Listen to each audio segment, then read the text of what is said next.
Hello United boys, welcome back to the channel. United बहुत active दिखाई दे रही है समर ट्रांसफर विंडो में। 6-7 साइनिंग्स हम कर सकते हैं। एडरसन ऑलरेडी इन है। नेक्स्ट मूव हमारा क्या होने वाला है? मथेउस फर्नांडिस से रिलेटेड एक बहुत इंटरेस्टिंग ट्विस्ट आ रहा है। लुइस हॉल से रिलेटेड एक पॉजिटिव अपडेट है, मेजर पॉजिटिव अपडेट। यूनाइटेड क्या करने वाली है स्ट्राइकर की मार्केट में? क्या हम इगोर थियागो के लिए जा सकते हैं? सेंटर बैक क्या हम उसको भी टारगेट करने वाले हैं? साथ ही साथ भाई कितने ज्यादा हमारे एम है नेक्स्ट सीजन के, उसके बारे में बात करेंगे। और उसको रिलेटेड, उससे रिलेटेड हमारी क्या स्ट्रैटेजी होने वाली है। हम मिडफील्ड में क्या करने वाले हैं, क्योंकि अब एंडरसन के लिए बिड कर चुकी है मैनचेस्टर सिटी। क्या अब हम टोनाली के लिए जाएंगे? बात करेंगे इन सारे टॉपिक्स पे, इंक्लूडिंग बार्सिलोना का एक पैथेटिक ऑफर यूनाइटेड को, जो अब पता चला है हमारे को मार्कस रैशफोर्ड से रिलेटेड। सो सब कुछ कवर किया जाएगा इस वीडियो में। आई होप आपको ये वीडियो पसंद आएगी तो प्लीज लाइक, सब्सक्राइब और हाइप करके इस छोटे से चैनल को सपोर्ट करना। बिल्कुल कोई कंजूसी नहीं दिखानी भाई। Just do it, just do it भाइयों। और लेट्स गेट इनटू इट, क्योंकि यहां पे लॉरी विटवेल, डेविड ऑनस्टीन, इन सब ने आके हमारे को एक बड़ी खबर दी है रिसेंटली कि मैनचेस्टर सिटी ऑफिशियली बिड मार चुकी है नॉटिंघम फॉरेस्ट को, राइट, एलियट एंडरसन के लिए। और जितनी स्पीड से उन्होंने बिड मारी, उससे ज्यादा स्पीड से वो बिड रिजेक्ट हो गई। ये देख के थोड़ा अच्छा लगा, बट बुरा ये भी लग रहा है कि भाई देखो, हमारे को पता है किस तरीके से ट्रांसफर चलेंगे। बिड मारी है, अभी प्राइस नहीं पता कितने की बिड मारी है, शायद बाद में पता चले, बट वही होगा, 1 2 3 बिड हो गया, नखरेबाजी होगी, एलियट एंडरसन एंड अप करेगा मैनचेस्टर सिटी में। कोई बात नहीं, काइंड ऑफ मुझे ऐसा लगता है यूनाइटेड फैंस इस टाइम पे एक्सेप्ट ये कर भी चुके हैं, और he is going to end up as a Manchester City player.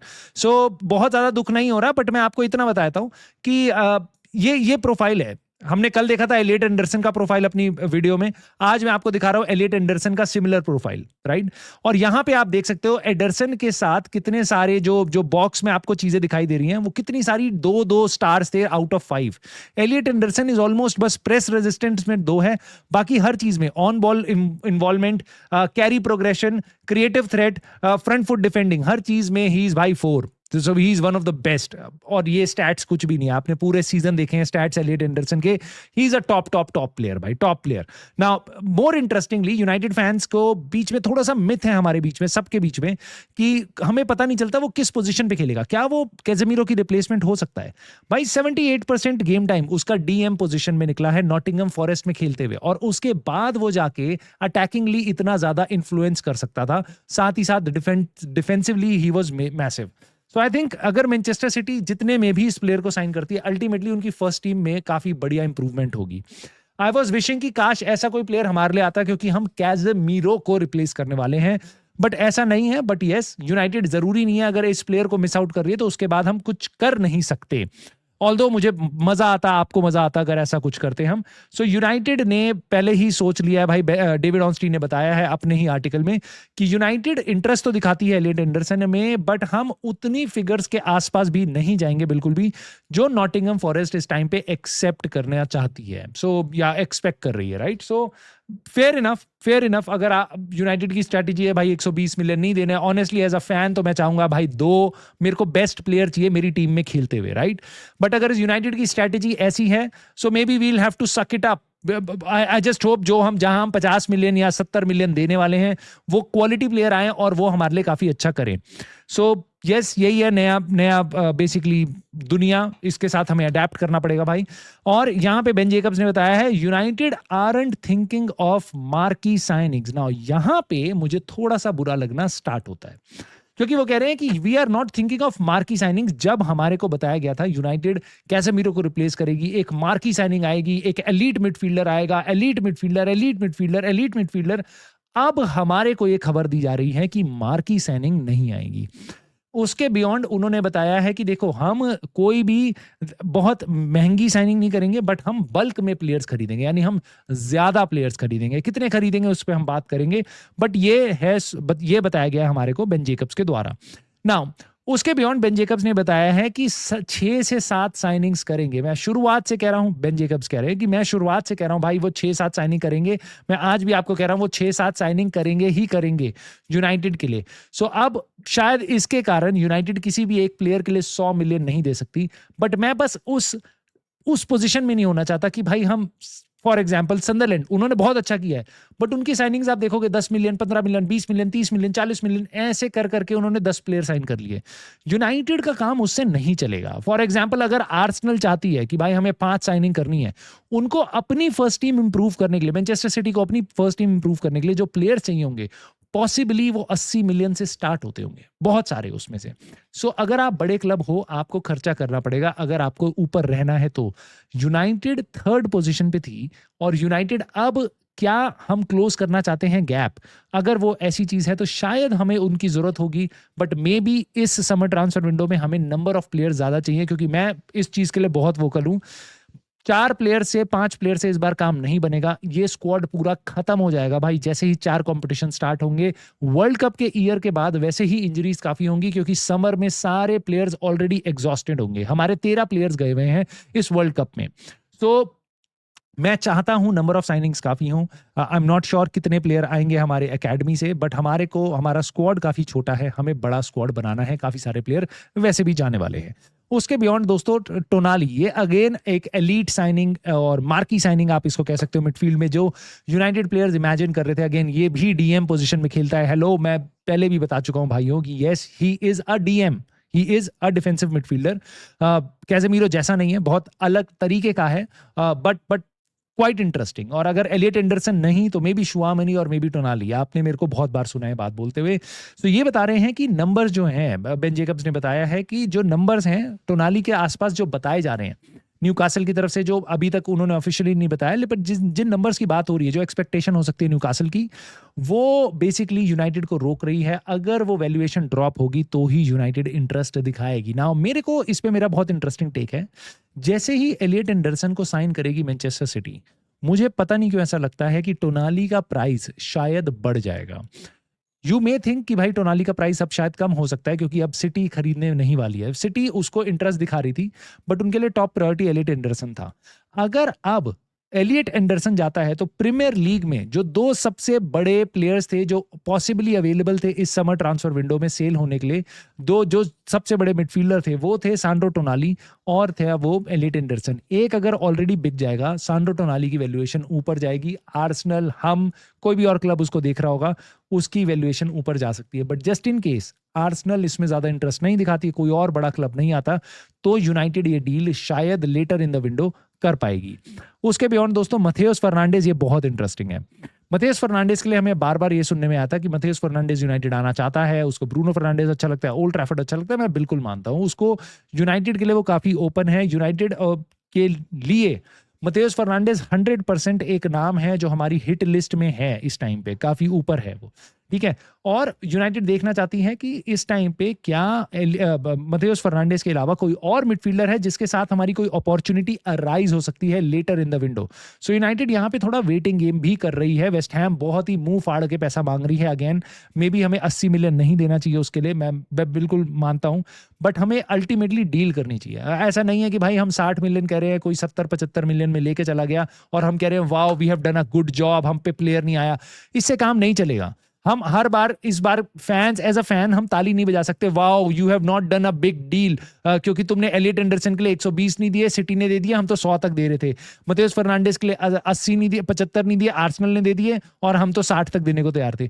इनके साथ हमारा काम नहीं चलेगा। हमें एक्चुअल में प्लेयर्स भी चाहिए होंगे। हम हर जगह इस चीज को लेकर ताली नहीं बजा सकते। और जो ताली बजा रहे हैं, मुझे नहीं पता वो फैंस हैं, वो अकाउंटेंट है यूनाइटेड के, या ग्लेजर्स फैन है, मुझे Ineos fan, I don't know, right. So but United, I just hope इस प्लेयर के लिए जाए। बट एक इंटरेस्टिंग ट्विस्ट है यहाँ पे।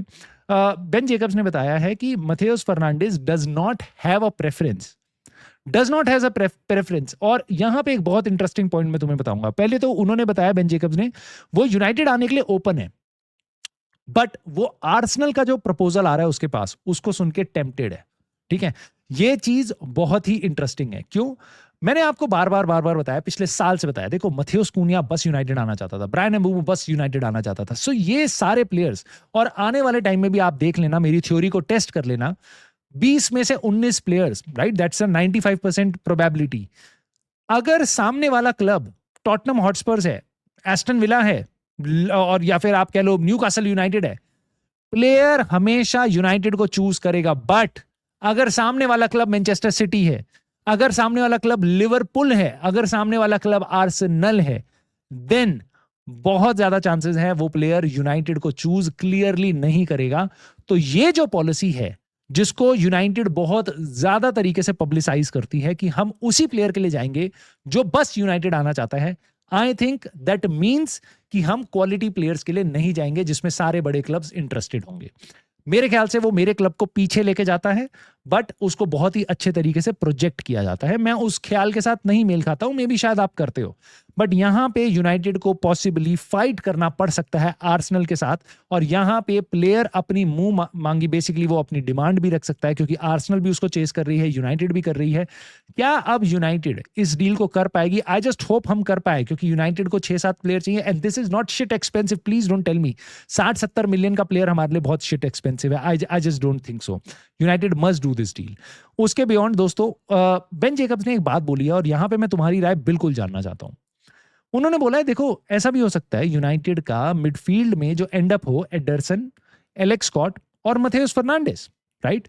अब ये मिडफील्ड पेयरिंग, ये 3 प्लेयर्स आपको कैसे दिखाई देते हैं? How do you see, do you feel happy about it, do you feel sad about it? क्योंकि मैं इसके बारे में इतना जानता हूं कि सीजन की स्टार्टिंग में, अभी से 2 महीने पहले, अभी से 1 महीने पहले, ठीक है, जब तक ये ट्रांसफर की चीजें स्टार्ट नहीं हुई थी, सीजन खत्म नहीं हुआ था, तब तक हमारे सबके मन में था एलियट एंडरसन आएगा या सांड्रो टोनाली आएगा, मे बी शुआमेनी आ जाए, राइट? एक एलीट मिडफील्डर सबको चाहिए था, और उसके बाद 2 मिडफील्डर कौन से आएंगे वो देखते हैं, ये था। अब यूनाइटेड फैंस, मेरे को ऐसा लगता है बहुत ज्यादा फैंस इस पेयरिंग के साथ खुश होंगे, स्कॉट, एडरसन, फर्नांडिस, जहां पे कोई भी मार्की साइनिंग नहीं है, जहां पे कोई भी top class elite level midfielder नहीं है, जिसपे चैंपियंस लीग, जिसपे यूरोपियन कॉम्पिटिशंस, इन सब का बेसिकली एक्सपीरियंस हो। यस, एडरसन पे है, but Alex Scott, Fernandes, they are very new. अब शायद मेरे को ऐसा लगता है बहुत से यूनाइटेड फैन बेस में ऑलरेडी एक एक्सेप्टेंस आ चुकी है कि शुआमेनी नहीं आएगा, सारे बड़े प्लेयर्स हमारे पास नहीं आ पाएंगे, so maybe this is the best deal possible, तो काश हम इसको साइन कर ले। अब हम वहां पे आ चुके हैं, हमारी एक्सपेक्टेशन बहुत नीचे आ चुकी है ऑलरेडी। अब मैं भी उसमें से एक पार्ट हूं, मैं भी एक यूनाइटेड फैन हूं। अल्टीमेटली अगर आप मेरे से पूछोगे क्या ये आइडियल है, नहीं, बिल्कुल भी नहीं है। मैं चाहूंगा एक मार्की साइनिंग आए, बट जिस पोजीशन पे हम हैं, possibly this is going to be okay, this is going to be okay. I would not say कि we have done a great job, but अगर ये 3 प्लेयर आते हैं, I think I will be okay. तीनों के तीनों interesting player हैं, मजा आएगा, नई साइनिंग होगी देखने में। बट क्या होता है अगर ये 3 प्लेयर आते हैं, तो हमारे स्क्वाड के बाकी हिस्सों में वो बहुत कुछ डिक्टेट करेगा हमारी समझ को इस ट्रांसफर विंडो की और यूनाइटेड की एस्पिरेशन को जज करने के लिए। सो यहां पे बेन जेकब्स ने बताया है कि देखो, अगर ऐसे प्लेयर्स आते हैं मिडफील्ड में, जैसे कि एलेक्स स्कॉट, एडरसन और फर्नांडिस, मे बी आप जो बजट लेके चल रहे थे 150 मिलियन का, उसमें सारे प्लेयर्स आ जाए, देन आपके पास पैसा बचता है, maybe we go big on basically a left winger, right? Now ये चीज बहुत इंटरेस्टिंग है, क्योंकि मैं वापस जानना चाहूंगा ये लेफ्ट विंगर कौन है, और what do you mean by really big? United बहुत बड़ी मार्की साइनिंग करेगी, बहुत बड़ा रिवैम्प करेगी मिडफील्ड का, और उगारते के जाने के बाद, कैसेमीरो के जाने के बाद, अगर हम किसी भी टॉप एलीट लेवल मिडफील्डर नहीं ला रहे हैं, जब हमें पहले बताया गया था एलीट आएगा, अब एलीट नहीं आ रहा, आज की डेट में क्या हमें लॉलीपॉप चुसा रहे हैं कि बिग पैसा खर्च करेंगे हम लेफ्ट विंगर पे, और अल्टीमेटली अगस्त में आते आते हमारे को एक एवरेज 40 मिलियन का लेफ्ट विंगर मिल जाएगा, जो एवरेज प्लेयर होगा, नॉट द टॉप टैलेंट? क्या इसके बाद हम यान डियोमोंडे को साइन करने वाले हैं पीएसजी और लिवरपूल के साथ फाइट करके? देन साइन मी अप भाई, इसके लिए मैं टोटली ओके हूं इस चीज के साथ, इस थॉट के साथ। चलो ठीक है, मिडफील्ड में हमें बढ़िया प्लेयर मिले हैं, टॉप टैलेंट अगर नहीं मिला तो वो पैसा हम लेफ्ट विंग पे यूज कर रहे हैं। एज लॉन्ग एज मेरी टीम में इन्वेस्टमेंट हो, मेरी टीम में क्वालिटी प्लेयर्स आए, मेरी टीम में ऐसे प्लेयर आए जिसको माइकल कैरिक एक्चुअल में यूज कर पाए, जिसको देख के पूरा साल हमारे को आंखें रोनी ना पड़े, बेसिकली इंजरीज के बाद हमें हमारी फटी ना पड़ी रहे, चैंपियंस लीग से लेके कैरेबाओ कप तक हम सारे कॉम्पिटिशंस मैनेज कर पाए, I would be happy with that. So I would really want to know ये बिग साइनिंग कौन सी हो सकती है, राइट? उसके अलावा दोस्तों, उन्होंने बताया है कि देखो, यूनाइटेड की जो एक्सपेक्टेशन है नेक्स्ट सीजन की, वो ये है कि देखो, कंफर्टेबली तुम चैंपियंस, ऐसा ना हो लास्ट वीक तक पता ही नहीं चल रहा भाई चैंपियंस लीग में जाएंगे नहीं जाएंगे, ऐसा नहीं। कंफर्टेबली क्वालिफाई करो चैंपियंस लीग के लिए, और बेसिकली क्लोज डाउन करो जो गैप है आज की डेट में आर्सेनल के साथ। तो मैं इसको इस तरीके से समझता हूं कि यूनाइटेड की एस्पिरेशन ये है, हम क्लियरली थर्ड या फोर्थ पोजीशन पे आए, क्योंकि 5 पोजीशंस पे आपको मिल जाएगा champions league football. So basically किसी तरीके से आप क्लोज करो gap. Arsenal possibly next season भी इतने ही पॉइंट्स लेगी, ये मान के चलते हैं लेट से, तो हम 70.1 पॉइंट से ज्यादा उठाएं नेक्स्ट सीजन। उसके लिए माइकल कैरिक को अपनी फॉर्म बिल्कुल स्टडी रखनी पड़ेगी 4 कॉम्पिटिशंस के बीच में, which is already a very tough task. So this sounds very good to me, this sounds very good to me. अगर यूनाइटेड की एस्पिरेशन ऐसी है, I am very happy with this. मैं बिल्कुल नहीं मानता कि भाई हम चैंपियंस लीग या प्रीमियर लीग जीतने वाले हैं, लेकिन अगर यूनाइटेड की एस्पिरेशन ऐसी है, मेरे को बहुत अच्छा लग रहा है ये सुन के, एज लॉन्ग एज कि ये ट्रांसफर मार्केट में एक्शंस भी उसके रिलेटेबल डाले, उससे मैचिंग डाले, बस बातों से पेट नहीं भरने वाला। ठीक है, so let us C United अभी क्या करती है आने वाले टाइम में। लुइस हॉल एक ऐसा नाम जरूर है जो उस एस्पिरेशन को दर्शाता है, जो उस एस्पिरेशन को दिखाता है। लुइस हॉल इस टाइम पे, बेन जेकब्स ने बताया है कि he is prepared to explore his options. Basically वो देखना चाह रहा है क्या क्या हैं ऑप्शंस मेरे पास। इस टाइम पे न्यूकासल उसको कह भी रही है कि भाई नया कॉन्ट्रैक्ट साइन करे, वो मना कर रहा है, लेकिन उसका कॉन्ट्रैक्ट अभी काफी लंबा चौड़ा है न्यूकासल के साथ। सो न्यूकासल इसको जबरदस्ती अपने पास रख सकती है अगर उसको उसके ऑप्शंस एक्सप्लोर कर लेगा। जब अब वो वैसे भी वर्ल्ड कप में जा नहीं रहा है, he is kind of disappointed by Newcastle की मेरे को खिलाया नहीं गया था, ऐसा बेन जेकब्स ने बताया। तो ये बता रहे हैं कि he can ask to leave. Newcastle में अपनी पर्ची डाल सकता है कि भाई मैं जाना चाहता हूं, या फिर वो न्यूकासल से बोलेगा देखो तुम मेरे को ऑफर कर रहे हो, यूनाइटेड मेरे को इतना पैसा दे रही है, आर्सेनल मेरे को इतना, फॉर व्हाटएवर, राइट, कोई और क्लब मुझे इतना पैसा देने वाला है, मेरी सैलरी बढ़ाओ और मैं अभी साइन करने को तैयार हूं, I want to stay at Newcastle United, right. So maybe he is playing that game, we are not sure, but in case United के पास ये चांस बनता है, I think we should go for him. We should basically हमें romance करना चाहिए, no harm in flirting, right, no harm in flirting. This is very interesting दोस्तों। Ben Jacobs ने बताया है, एक स्ट्राइकर के बारे में अपडेट दी है कि यूनाइटेड का फोकस अब जो है वो है एक एक्सपीरियंस स्ट्राइकर पे, विच इज वेरी गुड, क्योंकि हमें पहले तो ये भी सुना था भाई कि यंग स्ट्राइकर लाएंगे हम, बेंजामिन सेस्को जैसा 22 साल का कोई लौंडा लेके आ जाएंगे, एटाई यंग, हॉरिबल स्काउटिंग वाला एक रिजल्ट जो आधे सीजन में ही पता चल गया फटा हुआ प्लेयर है। सो हम एक्सपीरियंस प्लेयर के लिए जा रहे हैं, this is very good. Igor Thiago massively experience नहीं है, उसके लिए कुछ हमारी जो लिस्ट बनाई है एक्सपीरियंस स्ट्राइकर के लिए, उसमें कुछ एक्सेप्शन है, जैसे कि इगोर थियागो जो थोड़ा यंग प्लेयर है, मेरे ख्याल से 24 साल का ये, और ब्रेंटफोर्ड के लिए खेल रहा है, आपको भी पता होगा। इसका भी ऑलमोस्ट 70% ऑफ द सीजन बहुत अच्छा था, लास्ट में आते आते इसकी हालत टाइट हो गई थी, थक गया था, I don't know what it was, but ये उतना अच्छा इसने सीजन एंड नहीं किया, बट अल्टीमेटली इसने ये वाला सीजन फाड़ के रख दिया भाई प्रीमियर लीग में। तो अगर ऐसा प्लेयर हम लेके आ रहे हैं बहुत मजा आएगा, बट ये कितने में आएगा, ब्रेंटफोर्ड अब हमारे से कितना पैसा लेगी, वो सोचने वाली बात होगी। और यहाँ पे और एक्सपीरियंस स्ट्राइकर कौन कौन से हैं। दूसरी तरफ से खबरें सुनने में आ रही है, लाहोविच का पक्का हो चुका है, फब्रिज़ियो रोमानो ने कंफर्म कर दिया कि ही इज लीविंग यूवेंटस, और यूवेंटस की तरफ से ऐसी स्टेटमेंट्स भी आ रही है भाई उसको सैलरी ज्यादा चाहिए। So I am not sure United में वो आएगा, और मैं चाहता भी नहीं वो आए। मुझे पता है बहुत से लोग कह रहे हैं भाई फ्री एजेंट है ले आओ, भाई फ्री एजेंट है ले आओ, आप उसको किसी भी तरीके से ले आओ, $0, बट किस तरीके का प्लेयर है वो, इटालियन लीग में स्ट्रगल कर रहा है। फ्लोरेंटीना के बाद आप बता दो 4 साल वो यूवेंटस में रहा, किस साल आपको लगा भाई ये फाड़ू स्ट्राइकर है, काश ये मेरे पास आ जाए। अगर आपको ये केनन यिल्डिज के लिए लगता है, मैं बिल्कुल मान सकता हूं, आपको फुटबॉल अच्छी लगती है, वो प्लेयर अच्छा लगता है, you can imagine, although it is impossible for us to get him, but you can imagine कि भाई ये प्लेयर यूनाइटेड में अच्छा लग गया। डुसन लाहोविच को देख के आपको किसी भी टाइम पे ऐसा लगा? मेरे को नहीं लगा, इसलिए मैं नहीं मांगूंगा कि भाई ऐसा प्लेयर मेरे को ला के दो, भले ही वो 40 मिलियन का आए, 50 मिलियन का आए, बट एक बढ़िया प्लेयर आए जो सेस्को बाय चांस, अगर सेस्को नहीं खेल सकता सारे गेम्स, भाई नहीं खेल सकता सारे गेम्स, सो हमारे को एक टक्कर का उसका एक स्ट्राइकर चाहिए होगा। सो आई एम हैप्पी कि हम एक्सपीरियंस प्लेयर के साथ जा रहे हैं, और एक थीम मेरे को दिखाई दे रही है यहाँ पे, अब यूनाइटेड को अपनी गलतियों का एहसास हो रहा है, अब हम ज्यादा एक्सपीरियंस स्ट्राइकर्स के, एक्सपीरियंस प्लेयर्स के पास जा रहे हैं, रादर देन जिस तरीके से हमने शुरुआत करी थी कि हमें यंगेस्ट टैलेंट चाहिए हर जगह से। So this is really good to see. Now, centre back की सिचुएशन पे बेन जेकब्स ने बताया है कि United aren't rushing for centre back, अगर कोई अपॉर्चुनिटी सॉलिड आएगी तो हम सेंटर बैक साइन करेंगे। आई think I am okay with this. मैं चाहता हूं सेंटर बैक साइन हो, but that is not my top priority. May be छठा प्लेयर, 7वां प्लेयर सेंटर बैक हो तो चलेगा, बट लेफ्ट विंग, हमारा स्ट्राइकर, हमारा बैकअप गोलकीपर और मिडफील्डर, मेरे ख्याल से ये ज्यादा बड़ी प्रायोरिटीज हैं। बट आई डू अंडरस्टैंड अगर किसी को लगता है सेंटर बैक एक इशू है, क्योंकि मैं बिल्कुल समझ सकता हूं बात, क्योंकि इंजरीज हमारे को बहुत ज्यादा खराब सिचुएशन में डाल सकती है। हैरी मैग्वायर, लीचा, डीलिट, तीनों के तीनों किसी भी टाइम इंजर्ड हो सकते हैं, ये खतरा हमारे पास जरूर है। और उसके बाद 2 बच्चे बचते हैं हमारे पास। लास्ट न्यूज दोस्तों आज की, बार्सिलोना ने हमारे को 2 ऑफर दिए हैं और तुम मेरे को बताना तुम्हारे को ये ऑफर कैसा लगा। पहला बेन जेकब्स ने बताया, जो बार्सिलोना ने हमें ऑफर किया था 30 मिलियन यूरोस की जगह, 26 मिलियन पाउंड की जगह, उन्होंने कहा भाई एक अलग स्ट्रक्चर बनाते, तुम 20 मिलियन ले लो टोटल, ठीक है, बात करो खत्म, प्लेयर दे दो हमारे को।